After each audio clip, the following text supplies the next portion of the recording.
Populist movement in the United States and its essential attributes. Populism refers to a political approach aimed at obtaining popular support. The populist movement played an essential role in U.S. history in the late 19th and early 20th centuries. At that time, a new party emerged willing to defend the U.S. farmers' interests and improve the conditions for agrarian workers. This paper aims to discuss the three crucial attributes of the populist movement in the U.S., such as defending the agricultural sector's interests, strengthening political democracy, and contributing to the progressive movement's development. The populists stood up for the oppressed agrarian workers who faced unfavorable conditions and numerous obstacles caused by the industrialization process in the late 1800s.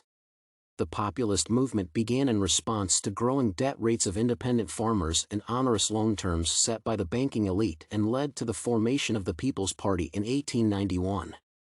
It supported the idea of strengthening farm workers while eliminating the monopolistic power of banks, railroad corporations, and middle-sized businesses. In this regard, the populist movement believed in inflation, graduated income tax, and the government's ownership of railroads. Such changes would allow for farmers' equity with industry and business. Moreover, the People's Party emphasized the need for the growth of the circulating currency, which could be accomplished through the free silver movement, a policy of unrestricted silver coinage. Therefore, the populist movement united farmers who opposed the Democratic and Republican parties due to their neglect of the agricultural sector's interests and problems.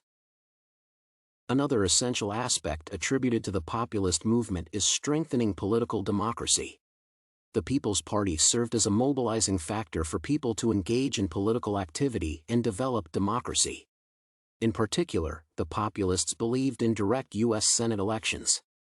Such an approach would ensure that the government serves people's interests instead of those of partisans.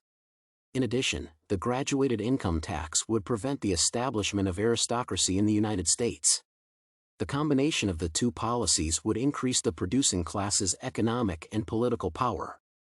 The populist movement had an essential role in the 1896 presidential election since its representatives supported Bryan, the Democrats' candidate.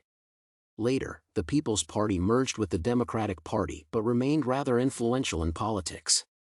Even though the populist movement did not manage to influence government policy in the long run and pass lasting legislation, its objectives set the direction for further improvements.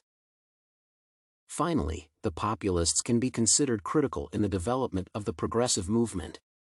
These two parties shared many ideas on policy and the government's role in business regulation. However, the populist movement raised concerns about power allocation and became a forerunner to the progressives.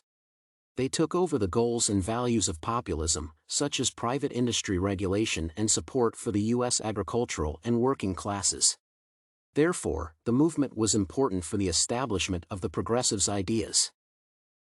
To conclude, the contribution to the development of the U.S. agricultural sector, political democracy, and the progressive movement constitute the three primary attributes of the populist movement. The populists addressed industrialization's effects on agrarian workers, supported democratic values, and demanded better conditions for farmers and laborers. Therefore, the populist movement can be considered influential in the U.S. political system in the late 1890s and early 1900s.